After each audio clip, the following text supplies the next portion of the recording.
بالنسبة للحم الخنزير المسرطن اللي بيتباع الكيلو ب10 جنيه، اللي بيتعمل منه الكبدة والسجق والكفتة، لقينا برضو مجموعة من محلات في مصر الجديدة، مش انا اللي لقيت يعني، بعض المواطنين ماشي، انا ماليش دخل بيهم، بس انا بتجيلي الاخبار وهم اتأكدوا ازاي؟ لان هم كلوا من عند الناس دي، من المطاعم دي، ودخلوا المستشفى تسمم، وطبعا ولا حد حاسس بحاجة، لا حكومة ولا نيلة.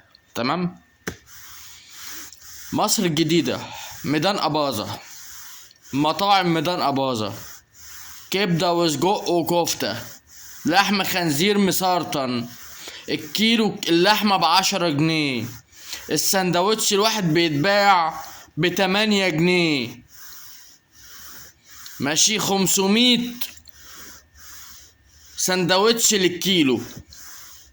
ده حرام ولا مش حرام ان اللحم يبقى مسرطن ولحم خنزير والرغيف ب8 جنيه؟ حرام ولا مش حرام؟